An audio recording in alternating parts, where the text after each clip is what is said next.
నమస్కారం వార్తలకు స్వాగతం. ముందుగా ముఖ్యాంశాలు. మాజీ మంత్రి కేటీఆర్ ప్రెస్ మీట్, పలు అంశాలపై వివరణ.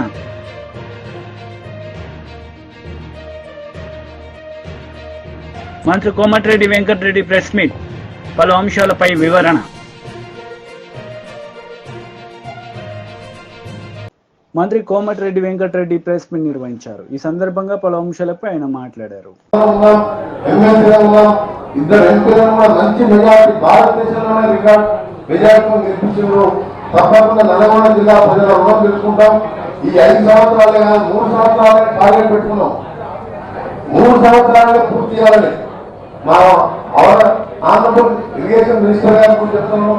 మా కాలం ఏం మార్పు మెయిన్ కెనాల్ 35 కిలో 9 కెనాల్, ఎక్కడైనా కెనాల్ ఉన్నప్పుడు ఎప్పుడైనా లైనింగ్ చేస్తారు. లైనింగ్ చేసి వదిలిపెట్టక మీరు ఇలా సంవత్సరానికి 100 కరెంటు బిల్లు వస్తుంది. వాటికి లిఫ్ట్ చేయాలంటే అదే నీకు ఎలక్ట్రిసిటీ లైనింగ్ ఉంటే ఇక్కడ ఆన్ చేసిన 1 డేనే నీకు నగరికల్ వరకు రీచ్ అవుతుంది. అది దేవరకొండ కొద్ది భాగం, అనుగోడలో 2 లక్షల ఎకరాలు ఆంధ్రపాలెం వరకు వచ్చే ప్రాజెక్ట్ అది. ఈ లైనింగ్ లేక ఇక్కడ దగ్గర కెనాల్ తెగిపోయి ఇబ్బంది ఉన్నది. దాన్ని కూడా పూర్తి చేస్తామని చెప్పి మినిస్టర్ గారు ఒప్పుకున్నందుకు వారికి కూడా ధన్యవాదాలు తెలియజేసుకుంటూ మరొకసారి జిల్లా ప్రజలకు సాగర్ ఆయకట్టే కాదు, ఏం మార్పు ఆయకట్టు ఇప్పుడే చెప్పిన పిల్లాపల్లి బిరాజాన్ కాదు, దర్బాలంటే చిన్న చిన్న పనులంతా 200 కోట్లతో వాళ్ళు అన్ని చేస్తామని చెప్పినందుకు వారికి ధన్యవాదాలు తెలియజేసుకుంటూ నేను కూడా ఆర్ఎంపీ శాఖ మంత్రిగా మా ఎమ్మెల్యేల సహకారంతో మా డిప్యూటీ చైర్మన్, ఎమ్మెల్సీలు, ఎంపీలు అందరూ కలిసి జిల్లా అభివృద్ధిని తెలంగాణలో నెంబర్ 1 చేయాలి. తెలంగాణ కూడా నెంబర్ 1 చేయాలి దేశంలో అన్నదే మా ప్లాన్. అందరికీ నమస్కారం. టీడీపీ లీడర్ మీడియా సమావేశం నిర్వహించారు. ఈ సందర్భంగా పలు అంశాలపై ఆయన మాట్లాడారు. పార్టీ నాయకులందరూ కూడా మంగళగిరి పార్టీ కార్యాలయంలో ప్రతిరోజు కూడా ఉదయం 10 గంటలకల్లా ప్రజలకు అందుబాటులో ఉండి వచ్చే ప్రతి అర్జీని కూడా తీసుకొని సంబంధిత శాఖలకి సంబంధిత అధికారులకు పంపిస్తున్నాం. ఇప్పటికైనా జగన్ రెడ్డి కుట్రపూరిత రాజకీయాలకి ఫుల్ స్టాప్ పెట్టాలి. ఎందుకంటే మొన్నే చూసాం, విజయవాడ ఎయిర్పోర్ట్లో పోలీస్ అధికారుల మీద వైసీపీ నాయకులు జగన్ రెడ్డి సమక్షంలోనే దురుసుగా ప్రవర్తిస్తున్నారంటే మీ ఫ్యాక్షన్ మెంటాలిటీ కావచ్చు, మీ పైచాచిక ఆనందం కావచ్చు, మీ నాయకుల అరాచకాలు కావచ్చు, వీటన్నిటికి కూడా సంబంధిత అధికారులు ఫుల్ స్టాప్ పెడతారు. ఇప్పటికైనా సరే ఢిల్లీ వెళ్ళి నానాయాగి చేసి వచ్చి అసెంబ్లీకి వెళ్లకుండా ఇవాళ తాడేపల్లి ప్యాలెస్కో బెంగళూరు ప్యాలెస్కో పరిమితమైన జగన్ రెడ్డి ఇవాళ ప్రతిపక్ష హోదా ఇస్తేనే నేను సభకు వస్తాను, లేకపోతే నేను సభకు రాను అని ఏ విధంగా నువ్వు వాళ్ళ ప్రజలు గెలిపించిన మీ 11 మంది కూడా ప్రజా జీవితానికి దూరంగా ఏదైతే ప్రజలు ఏ విధంగా అయితే మేము మీకు 11 సీట్లకు పరిమితం చేశారో దానికి కూడా పరివర్తన రాకుండా, దానికి కూడా పశ్చాత్తాపం రాకుండా ఇంకా అహంకారపూరితంగా జగన్ రెడ్డి మాటలు ఉన్నాయి. ఢిల్లీలో ధర్నాలో మాట్లాడిన మాటలు కావచ్చు, మొన్న విజయవాడ ఎయిర్పోర్ట్లో మీ నాయకుల ప్రవర్తన కావచ్చు, ఇవన్నీ కూడా బట్టబయలవుతూ ఉన్నాయి. ఇప్పుడు కూడా వైసీపీ నాయకులు కావచ్చు, గుండాలు కావచ్చు, మీ చాలా ప్రాంతాల్లో మీ చేసే అరాచకాలన్నీ కూడా బట్టబయలవుతూ ఉన్నాయి. తప్పకుండా పోలీస్ యంత్రాంగం ఉక్కుపాదంతో ఇటువంటి అరాచకాలు పాల్పడే మీ పార్టీ కార్యకర్తల నాయకులను కానీ ఉక్కుపాదంతో కూడా అంచేస్తారు. శాంతి పద్ధతులను పరిరక్షించడంలో కూటమి ప్రభుత్వం ముందుకెళ్తుందని చెప్పి తెలియజేస్తూ ఉన్నాను.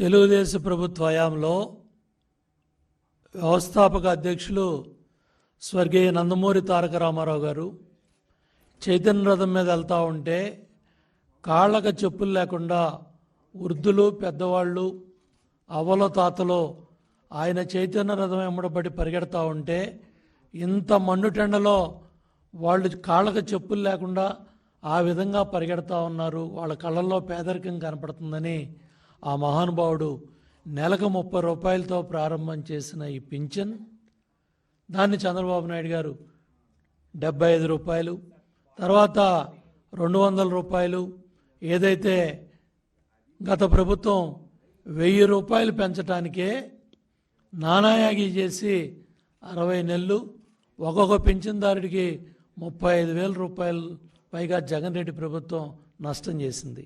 ఇదే డబ్బుల్ని జగన్ రెడ్డి ప్రభుత్వం కొన్ని వేల కోట్లు ఖర్చు పెట్టి నేను 6 గంటలకి ఇచ్చాను, సూర్యుడు రాకముందు వచ్చాను, ఉద్ధరించానని చెప్పి మొదటి వారంలో ప్రతి నెల కూడా చాలా అహంకారపూరితంగా జగన్ రెడ్డి మాట్లాడేవాడు. ఇవాళ చంద్రబాబు నాయుడు గారి ప్రభుత్వం ఎంతో సమర్థవంతంగా ఉన్న ప్రభుత్వ అధికారులతో, ప్రజాప్రతినిధులతో తెల్లవారుజామున 5 గంటల నుంచి 6 గంటలకి ఇప్పుడు దగ్గర దగ్గర 94%, 95% తీసుకెళ్లారంటే ఇవాళ ప్రజలు ఆలోచన చేయాలి. ఏ ప్రభుత్వం సమర్థవంతంగా ఉన్న అధికార యంత్రాంగాన్ని వాళ్ళ సేవలను సమర్థవంతంగా ఉపయోగించుకొని ప్రజాధనాన్ని సేవ్ చేసి ఉన్న వ్యవస్థలతోనే గ్రామాల్లో ఉన్న పంచాయతీ సెక్రటరీలు కావచ్చు, సచివాలయ ఉద్యోగస్తులు కావచ్చు, ప్రభుత్వ అధికారులు కావచ్చు, కలెక్టర్ దగ్గర నుంచి, మంత్రుల దగ్గర నుంచి, ఎమ్మెల్యేల దగ్గర నుంచి, ఎమ్మెల్సీల దగ్గర నుంచి, ప్రజాప్రతినిధులు, సర్పంచుల దగ్గర నుంచి, ఎంపీటీసీలు, జడ్పీటీసీలు, జడ్పీ చైర్మన్లు, ఎంపీల దగ్గర నుంచి ప్రతి ఒక్కళ్ళు కూడా భాగస్వాములై వాళ్ళ దగ్గర దగ్గర 60 లక్షల మంది పైగా పింఛన్దారులకు ఆ డబ్బు వాళ్ళ చేతుల్లో పెట్టడం జరిగింది. కాబట్టి ఇవాళ మీరు అడిగిన ప్రశ్న కూడా కోర్టు పరిధిలో ఉంది. తప్పకుండా రాబోయే రోజుల్లో ఆ సమస్యకు కూడా ఏ విధంగా ఎట్లా ముందుకెళ్లాలో కూటమి ప్రభుత్వం, చంద్రబాబు నాయుడు గారు ఏ విధంగా ముందుకు తీసుకెళ్లే త్వరలో తెలియజేస్తారు.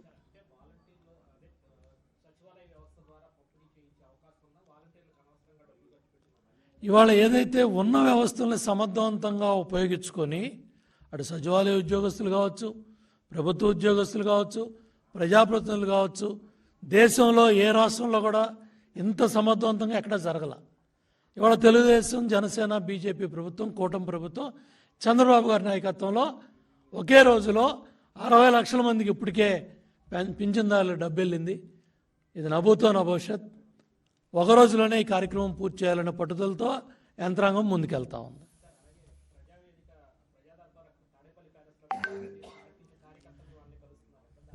జగన్ రెడ్డి 5 ఏళ్లలో మాజీ మంత్రి కేటీఆర్ మీడియా సమావేశం నిర్వహించారు. ఈ సందర్భంగా పలు అంశాలపై ఆయన మాట్లాడారు. ఒక్క తమ్ముడితో, ఒక్క చెల్లెతో చెప్పి ఈ 8 నెలల్లో నీ కాంగ్రెస్ ప్రభుత్వం ఒక్క ఉద్యోగం ఇచ్చిందని చెప్పి వాళ్ళతో చెప్పి మేమందరం రాజీనామా చేసి అక్కడనే పెట్టి పోతాం. వాస్తవం ఏంది? ఇప్పుడే పల్లా రాజేశ్వరరెడ్డి గారు చెప్పినట్టు మందికి పుట్టిన బిడ్డలు మా బిడ్డలు అని చెప్పుకుంటూ ఇవాళ కేసీఆర్ ప్రభుత్వం ఇచ్చిన 30-40 వేల ఉద్యోగాలు కాగితాలు మాత్రం నువ్విచ్చి ఇవాళ డ్రామా ఏదైతే ఆడుతున్నావో రేవంత్ రెడ్డి, నేను అందుకే అంటున్నా, నీది డ్రామా కాకపోతే, నీది అబద్ధం కాకపోతే, నువ్వు ఇచ్చిన ఉద్యోగాలు నిజమే అయితే నువ్వు వస్తావా, నీ రాహుల్ గాంధీ వస్తాడా? రండి, సిటీ సెంట్రల్ లైబ్రరీకి వస్తారా, అశోక్ నగర్ కు వస్తారా, ఉస్మానియా యూనివర్సిటీకి వస్తారా, ఎక్కడికి వస్తే అక్కడికి రండి. రేవంత్ రెడ్డి మళ్ళీ అంటుంటాడు మగాళ్ళు అయితే అని. నేను అంటున్నా, రేవంత్ రెడ్డి మగాడు అయితే రా, అశోక్ నగర్ కి రా, అక్కడ పిల్లలే చెప్తారు నువ్వు ఉద్యోగాలు ఇచ్చిన మాట వాస్తవమా కాదో చెప్తారు. నీ రాహుల్ గాంధీని తీసుకురా, ఇచ్చిన మాటలు ఏమైనా నిలదీస్తారు. కాంగ్రెస్ నాయకులను తరిమేసే పరిస్థితి ఉంది ఇవాళ తెలంగాణ యువత. ఒకవైపు యువత రోడ్ల మీద ఆందోళన చేస్తా ఉన్నారు. నిన్న రాత్రి దిల్సుఖ్ నగర్ లో జీవో నంబర్ 46 సవరించాలని వేలాది మంది పిల్లలు రోడ్డెక్కినారు. మరొక వైపు ఇవాళ 1800 మంది మాజీ సర్పంచులు ఇవాళ తమ బిల్లులు విడుదల చేయాలని చెప్పి సెక్రటేరియట్ ముట్టడిస్తే వారిని తీసుకుపోయి అరెస్ట్ చేసి పెట్టినారు. మా నాయకులు హరీష్ రావు గారు, వారి నేతృత్వంలో మా కొంతమంది శాసనసభ్యులు వారంతా అక్కడికి పోయినారు. నేను ఇవాళ ఈ ప్రభుత్వాన్ని డిమాండ్ చేసేది ఒకటే, మభ్య పెట్టి ఎక్కువ కాలం మీరు నడపలేరు. మార్పు అని ఎక్కువ రోజులు ఏమార్చలేరు. తప్పకుండా ప్రజలు తిరగబడే రోజు వస్తుంది. ముఖ్యంగా మీరు ఎవరితోనైతే గోక్కోకూడదో వాళ్లతో గోక్కుంటున్నారు, తెలంగాణ యువతతో, తెలంగాణ పిల్లలతో. మీకు తెలుసు 2 లక్షల ఉద్యోగాలు బోగస్ అని తెలుసు, మీరిచ్చిన జాబ్ క్యాలెండర్ బోగస్ అని తెలుసు. అయినా తెలిసి మళ్లీ పిల్లల్లో ఇవాళ ఉద్వేగాల్ని రెచ్చగొట్టే విధంగా లేని ఒక వాతావరణాన్ని నిర్మాణం చేసే ప్రయత్నం మీరు చేస్తా ఉన్నారు. మీ క్యాలెండర్ బోగస్, అందులో ఉద్యోగాలే లేవు, అందులో తారీఖులు తేదీలు తప్ప ఏమీ లేదు. దాని మీద చర్చ పెట్టమంటే ఇవాళ ప్రభుత్వం పారిపోవడమే కాకుండా సిగ్గు లేకుండా ఇవాళ మళ్ళీ మమ్మల్ని మా ఎమ్మెల్యేలందరినీ కూడా ఒక బజారు భాషలో మా సాటి ఎమ్మెల్యేతో తిట్టించిన వైనం ఏదైతే ఉందో ఇది నిజంగా కూడా ప్రజాస్వామ్యానికి అందరికీ ఈ శాసనసభకి ఒక చీకటి రోజు. నిజంగా కూడా ఒక దుర్మార్గమైన పద్ధతుల్లో నిన్న మొన్న మా అక్కలను అవమానించారు. ఈ రోజు మొత్తంగా ఒక సాడిస్ట్ మాదిరిగా ముఖ్యమంత్రి ఇవాళ ఈ రకంగా పైశాచికానందం పొందుతూ ఒక సభ్యుడు మమ్మల్ని అమ్మ అక్క అని తిడుతుంటే పైశాచికానందం పొందుతూ అందరిని ఉసుగొల్పుతూ ఆయన పక్కన నిలబడండి పొండి అని ఉసిగొల్పుతూ ఒక సాడిస్ట్ ముఖ్యమంత్రి లాగా రేవంత్ రెడ్డి వ్యవహారం చేస్తా ఉన్నాడు. తెలంగాణ యువత తప్పకుండా రేవంత్ రెడ్డికి తగు రీతిలో సమాధానం చెప్తది. దాని టైం కూడా వస్తుంది. ఎక్కువ కాలం ఈ డ్రామా నడవదని హెచ్చరిస్తూ ఈ 5-6 రోజుల శాసనసభ సమావేశాల్లో గవర్నమెంట్ తేలిపోయింది. గవర్నమెంట్ లో విషయం లేదు, కేవలం ఊదరగొట్టే ఊకదంపుడు ఉపన్యాసాలు తప్ప ఏమీ లేదని తేలిపోయింది. కాబట్టే ఈ బజారు భాషతో మమ్మల్ని రెచ్చగొట్టి మంచిగా మాట్లాడుతుంటే కావాలని ఉసిగొల్పి ఇవాళ ప్రజల దృష్టి మరల్చే ఒక చీప్ టాక్టిక్స్. ఈయన చీఫ్ మినిస్టర్ కాదు, చీఫ్ మినిస్టర్. ఒక చీఫ్ మినిస్టర్ గా రేవంత్ రెడ్డి ఒక సాడిస్ట్ ముఖ్యమంత్రిగా పైశాచికానందం పొందుతున్న YCP leader Pothina Mahesh media సమావేశం నిర్వహించారు. ఈ సందర్భంగా పలు అంశాలపై ఆయన మాట్లాడారు. నమస్కారం అందరికీ. సమాజంలో అట్టడుగు వర్గాల అభ్యున్నతి వైఎస్ఆర్ కాంగ్రెస్ పార్టీ యొక్క లక్ష్యం. సామాజికంగా, రాజకీయంగా, ఆర్థికంగా ఆయా వర్గాల సాధికారతే సాధించాలనే సమున్నత ఉద్దేశంతో రాజకీయ పార్టీగా 5 ఏళ్ల పరిపాలనలో వైఎస్ఆర్ కాంగ్రెస్ పార్టీ అనేక చర్యలు తీసుకుందని చెప్పి కూడా మనం చేస్తా ఉన్నాం. శ్రీ వైఎస్ జగన్మోహన్ రెడ్డి గారి ప్రభుత్వం హయాంలో అమలు చేసినటువంటి పథకాలు, ఇచ్చిన మంత్రి పదవులతో పాటు నామినేటెడ్ పదవుల కేటాయింపు, ఏర్పాటు చేసినటువంటి కార్పొరేషన్లు ఇవన్నీ కూడా నిదర్శనంగా నిలుస్తాయి. అణగారిన కులాల్లో ఏ 2 వర్గాలున్నా కూడా వైఎస్ఆర్ కాంగ్రెస్ పార్టీ అవి 2 కళ్ళుగా భావించింది. అలాగే చూసింది కూడా. ఎస్సీ వర్గీకరణ విషయంలో ఇవాళ గౌరవ సుప్రీంకోర్టు ఇచ్చిన తీర్పు కూడా షెడ్యూల్డ్ కులాల అభ్యున్నతికి తోడ్పడాలన్నదే వైఎస్ఆర్ కాంగ్రెస్ పార్టీ యొక్క ముఖ్య ఉద్దేశం.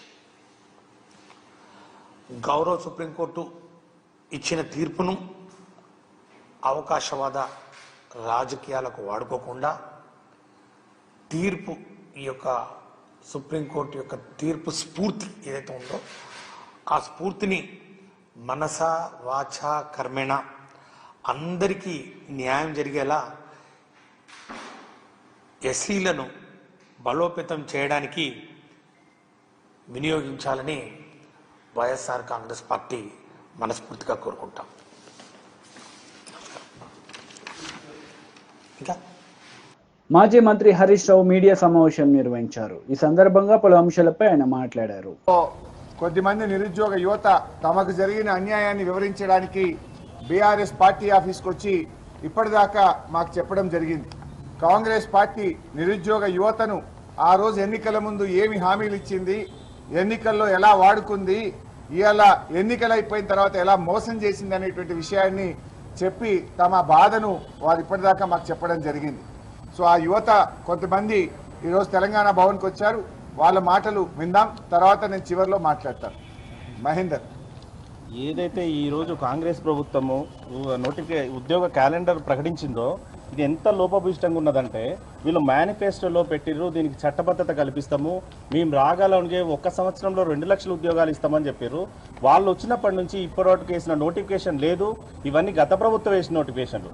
సరే, ఈ క్యాలెండర్లోనైనా వాళ్ళ అంకెను చూపించి, ఈ సంవత్సరంలో వేయాల్సిన అంకెను చూపించి 2 లక్షల భర్తీకి ఏదన్నా అడుగులు వేస్తారనుకుంటే ఈరోజు ఏమాత్రం ఆ పోస్టులను మెన్షన్ చేయకుండా డేట్లలో కూడా చాలా కన్ఫ్యూజ్గా ఇచ్చి ఈ క్యాలెండర్ ఇచ్చారు. ఈ క్యాలెండర్లో కనీసం సీఎస్ సిగ్నేచర్ కూడా లేదు. మేము ప్రతి మినిస్టరు ప్రతి సీఎం రేవంత్ రెడ్డి గారు కూడా దీనికి చట్టబద్ధత కల్పిస్తాము, దీనికి బిల్లు కల్పిస్తామన్నారు. దీంట్లో కనీసం ఒక సీఎస్ సిగ్నేచర్ కూడా లేదు. ఇది కేవలం ఒక టైం టేబుల్ లెక్క ఉంది. దీనికి ఏ చట్టబద్ధత కల్పించారు? ఇది మీరు ప్రతి మీరు మేనిఫెస్టోలో పెట్టినప్పుడు మా దగ్గరకు వచ్చి అశోక్ నగర్లో మాట్లాడినప్పుడు మేము చట్టబద్ధత కల్పిస్తాము, ప్రతి సంవత్సరం క్యాలెండర్ విడుదలయ్యేటట్టు చేస్తాము, మీరు పల్లెల్లోకి వెళ్ళండి, మా తరపున ప్రచారం చేయండి, మేము వచ్చిన తర్వాత 1 సంవత్సరంలో 2 లక్షల జాబ్లు ఇస్తామని చెప్పారు. మమ్మల్ని తిప్పిర్రు, మమ్మల్ని వాడుకున్నారు. ఈ రోజు ఒక 3 నెలల కానించి మేము ప్రొటెస్ట్ చేస్తుంటే మేము టీజీపీఎస్సీ ముట్టడని పోతే ఆ రోజు 3 రోజుల్లో జాబ్ క్యాలెండర్ అన్నారు. తర్వాత మేము వచ్చేసి ఈ అశోక్ నగర్ చౌరస్తాలో చేస్తే మళ్ళీ 3 రోజుల క్యాలెండర్ అన్నారు. ఈ అసెంబ్లీ సెషన్లో క్యాలెండర్ అన్నారు. చివరి రోజు చివరిసారిగా ప్రయత్నించారు. మీరు మార్నింగ్ నుంచి దీని గురించి వెయిట్ చేస్తున్నాము. సరే, ఇప్పటికైనా క్యాలెండర్ ప్రకటిస్తారు, దీన్ని చట్టబద్ధత కల్పిస్తారనుకున్నాం, దీంట్లో అంకెలు చెప్తారనుకున్నాము. కనీసం 2 లక్షల్లో 1 లక్ష ఉద్యోగాలకైనా దీంట్లో నోటిఫై చేస్తారనుకుంటే ఈ రోజు చూస్తే, ఈ లెక్క ప్రకారం చూస్తే 1.5 ఇయర్ తర్వాత గ్రూప్ 2 నోటిఫికేషన్ ఉంది. ఇప్పుడు పెట్టిన ఎగ్జామ్ నోటిఫికేషను ఇప్పుడు డిసెంబర్లో మొన్న పోస్ట్పోన్ చేసిన ఎగ్జామ్ ఆల్రెడీ గత ప్రభుత్వం నోటిఫికేషన్ వాళ్ళు డిసెంబర్లో పెడుతున్నారు. తర్వాత వాళ్ళు ఎప్పుడు ఇస్తున్నారు? మేలో ఎగ్జామ్ పెడుతున్నారు. అంటే వాళ్ళు ఇప్పుడు వచ్చినప్పటి నుంచి 15 నెలల తర్వాత గ్రూప్ 2 నోటిఫికేషన్ ఇస్తున్నారు. వాళ్ళు మొదట ఏం చెప్పారు? మేము వచ్చిన సంవత్సరమే 2 లక్షలు అన్నారు. ఇప్పటి వరకు 30,000 ఉద్యోగాలు ఇచ్చినామని అసెంబ్లీలో చెప్తున్నారు. 30,000 ఉద్యోగాలకు సంబంధించిన డీటెయిల్స్ ఇది. 30,000 ఉద్యోగాలలో ఏ రోజు ఈ నోటిఫికేషన్ ఎప్పుడు వచ్చింది, ఎగ్జామ్ ఎప్పుడు పెట్టిర్రు, రిజల్ట్ ఎప్పుడు ఇచ్చిర్రు, ఇది ఎప్పుడు వచ్చింది? 2022లో వచ్చినాయి. ఇవి ఎగ్జామ్స్ అయిపోయినాయి. ఈ పోలీస్ కానిస్టేబుల్కి వీళ్ళకి ఫిజికల్ టెస్ట్ అయిపోయింది. ఇవన్నీ అయిపోయినాయి. కేవలం నియామక పత్రాలు ఇచ్చి ఇవి మేమిచ్చినామని చెప్పుకొని 30,000 ఉద్యోగాలు మేమిచ్చినామని చెప్పుకొని వాళ్ళ ఖాతాలు వేసుకున్నారు. సరే, అప్పటికి కూడా నిరుద్యోగులు క్యాలెండర్లో ఇంకా 1,70,000 ఉద్యోగాలు ఇస్తారేమో, లేదా 1,00,000 ఉద్యోగాలు ఇస్తారేమో అనుకున్నారు. ఈ రోజు చూస్తే క్యాలెండర్లో కనీసం ఒక అంకె కూడా లేదు. అంటే ఇది కేవలం ఒక టైం టేబుల్ లెక్క ఉంది. ఒకటే దానిని గ్రూప్ 1 ఒక కాలంలో ఇవ్వాల్సిన గ్రూప్ 1ని ఒక కాలంలోనేమో నోటిఫికేషన్ డేట్ ఇచ్చిర్రు, ఒక కాలంలోనేమో ప్రిలిమ్స్ డేట్ ఇచ్చిర్రు, ఒక కాలంలోనో మెయిన్స్ డేట్ ఇచ్చిర్రు. అంటే ఊరికే డొల్ల కోసం ఇది కేవలం మమ్మల్ని మభ్య పెట్టడానికి ఇచ్చిర్రు. దీన్ని చూసిన తర్వాత మాకు ఇంకా నిరాసక్తి ఉంది. రాహుల్ గాంధీ గారు అశోక్ నగర్కి వచ్చి చెప్పింది మేము క్యాలెండర్ ఇస్తామని చెప్పింది ఈ క్యాలెండర్ గురించా? ఇది మేనిఫెస్టోలో పెట్టారు. ఈ మేనిఫెస్టోలో ఉన్న ఈ డేట్లు సరిపోవట్లేవు. మీరు చెప్పింది ఇక్కడ చేసింది సరిపోవట్లేవు. దీనికోసమా మేము ఇన్ని రోజులు మీరు మమ్మల్ని వాడుకున్నది? దీనికోసమా రాహుల్ గాంధీ అశోక్ నగర్కి వచ్చింది? దీనికోసమా మీ కాంగ్రెస్ వాళ్ళు మొత్తం మా వెంబడి తిరిగింది? మేము సపోర్ట్ చేసినాం, మేము ఇస్తామని చెప్పిర్రు. సరే, ఆశపడి మీరు ఇస్తారు కదా అని చేసినాము. ఇప్పటి వరకు నోటిఫికేషన్ ఇవ్వకపోగా మీరు వచ్చిన తర్వాత ఈ 30,000 తీసేస్తే మీ ఎగ్జామ్ స్టార్ట్ అయ్యేది ఒక 1 ఇయర్ తర్వాత, 1.5 ఇయర్ తర్వాత. అంటే మీరు 1 ఇయర్లో 2 లక్షలు ఇస్తానంటారు, 1.5 ఇయర్ తర్వాత మీరు స్టార్ట్ అవుతుంది. 5 సంవత్సరాల్లో కూడా 2 లక్షలు ఇచ్చే పరిస్థితి లేదు. వచ్చే సంవత్సరంలో కూడా ఈ క్యాలెండర్ ప్రకారం చూస్తే దేంట్లో కూడా 30,000 నిండే పరిస్థితి లేదు. అంటే వీళ్ళు ఇచ్చిన 2 లక్షలు గాలికి వదిలేసి కేవలం. బీజేపీ లీడర్ మీడియా సమావేశం నిర్వహించారు. ఈ సందర్భంగా పలు అంశాలపై ఆయన మాట్లాడారు. రాష్ట్ర ప్రధాన కార్యదర్శి జగన్మోహన్ రెడ్డి గారు, అలాగే నాగారం కౌన్సిలర్ అయినటువంటి శ్రీనివాస్ గౌడ్ గారు ప్రత్యేకంగా పాల్గొంటున్నారు. రాష్ట్ర ప్రభుత్వం ఇటీవల హైదరాబాదు చుట్టూ పరిధిలో ఉన్నటువంటి అనేక ప్రాంతాలని విలీనం చేయాలని చెప్పని ఒక ప్రతిపాదనతో ముందుకు వస్తున్నట్టుగా తెలుస్తూ ఉన్నది. 8 కార్పొరేషన్లని, 20 పురపాలక సంఘాలని, 33 గ్రామ పంచాయతీలని, 61 పారిశ్రామిక వాడలని, కంటోన్మెంట్ బోర్డుని, వీటన్నిటినీ కలిపి జిహెచ్ఎంసీ యొక్క పరిధిని విస్తరింపజేసి ఒక ప్రత్యేకమైనటువంటి ఒక గ్రేటర్ సంస్థగా రూపొందించాలని చెప్పని ఆలోచనలు చేస్తున్నట్టుగా పత్రికల్లో వార్తలు చూస్తూ ఉన్నాం. మంత్రుల యొక్క ప్రకటనలు వింటూ ఉన్నాం. అధికారులు కూడా సూచాయిగా అక్కడక్కడ మాట్లాడుతున్నటువంటి ఒక విషయాల్ని తెలుసుకుంటా ఉన్నాం. కానీ ఒక అంశాన్ని మాత్రం ఆలోచించవలసినటువంటి అవసరం ఉన్నది. అసలు జిహెచ్ఎంసీగా హైదరాబాదు, సికింద్రాబాద్ యొక్క జిహెచ్ఎంసీ పరిధిలోనే మౌలిక వసతులని కల్పించడంలో అసలు జిహెచ్ఎంసీనే ఘోరంగా వైఫల్యం చెందింది. నిజాం నాటి కాలంలో ఉన్నటువంటి ఒక భూగర్భ డ్రైనేజ్ తప్పించి ఆ తర్వాత భూగర్భ డ్రైనేజీని ఆధునీకరించినటువంటి ఒక సందర్భమే లేనటువంటి ఒక దుస్థితిలో హైదరాబాదు నగరమే కొట్టుమిట్టాడుతుంది. కాబట్టి ప్రతినిత్యం ఈ మధ్య కాలంలో మోకాల్లోతు నీళ్లు, నడుంలోతు నీళ్లు హైదరాబాద్ నడిబొడ్లోనే మనం చూస్తూ వచ్చాం. ఇకపోతే ఒక 15 సంవత్సరాల కిందట శివారులో ఉన్నటువంటి మున్సిపాలిటీలను కూడా విలీనం చేశారు. అంటే ఉప్పల్, కప్రా, ఎల్బీ నగర్, కుత్బుల్లాపూర్ ఈ రకంగా చేసేటప్పుడు కూడా ఆ శివారు ప్రాంతాలన్నింటినీ కూడా అభివృద్ధి చేస్తాం, అన్ని రకాలుగా మరి ముందుకు తీసుకెళ్ళటం కొరకే విలీనం చేస్తున్నామని చెప్పని పేర్కొన్నారు. ఆ సందర్భంలో కూడా అనేక పురపాలక సంఘాలు వ్యతిరేకించాయి, ప్రజాప్రతినిధులు వ్యతిరేకించారు, పౌరులు కూడా వ్యతిరేకించారు. అయినా కూడా అధికారం ఉందని, మందబలం ఉందన్నటువంటి ఒక ఆలోచన అభిప్రాయంతోన వాటినన్నింటినీ కూడా విలీనం చేశారు. ఇప్పుడు మళ్ళీ కొత్తగా ఔటర్ రింగ్ రోడ్ పరిధిలో ఉన్నటువంటి ఇప్పుడు నేను చెప్పినటువంటి స్థానిక సంస్థలన్నింటినీ కూడా నిర్వీర్యం చేస్తూ విలీనం చేయాలని చెప్పని సుదర్శన్ రెడ్డి గారు విలీనం చేయాలని చెప్పని ప్రయత్నం చేస్తూ ఉన్నారు. ఇది పూర్తిగా కూడా ప్రజల యొక్క ఆలోచనలకి భిన్నంగా ఆ గ్రామాలలో జరుగుతున్నటువంటి ఒక అనేక రకాల పరిణామాలకి వ్యతిరేకంగా తీసుకోబోయేటువంటి ఒక నిర్ణయంగా భారతీయ జనతా పార్టీ అభిప్రాయపడతా ఉన్నది. మీకు అధికారం ఇచ్చారు, కొత్తగా శాసనసభ ఏర్పడింది, ప్రభుత్వం వచ్చింది కదా అని చెప్పని మీకు ఇష్టం వచ్చినట్టుగా చేస్తామంటే ప్రజలు సహించరు అన్నటువంటి విషయాన్ని నేను తెలియజేస్తా ఉన్నా. ఇప్పుడు నేను చెప్పినట్టుగా ఈ 8 కార్పొరేషన్లు కూడా ఎన్నికైన కార్పొరేషన్లే, ఆ 20 మున్సిపాలిటీలు కూడా ఎన్నికైనటువంటి ప్రజాప్రతినిధులే, ఆ 33 గ్రామ పంచాయతీలు కూడా ప్రజలచే ఎన్నుకోబడ్డటువంటి ఒక స్థానిక సంస్థలే. ఇవన్నీ ఉండి కూడా వాళ్ళ అభిప్రాయాలు తీసుకోకుండా వార్తలు ముగించే ముందు ముఖ్యాంశాలు మరోసారి. మాజీ మంత్రి కేటీఆర్ ప్రెస్ మీట్, పలు అంశాలపై వివరణ.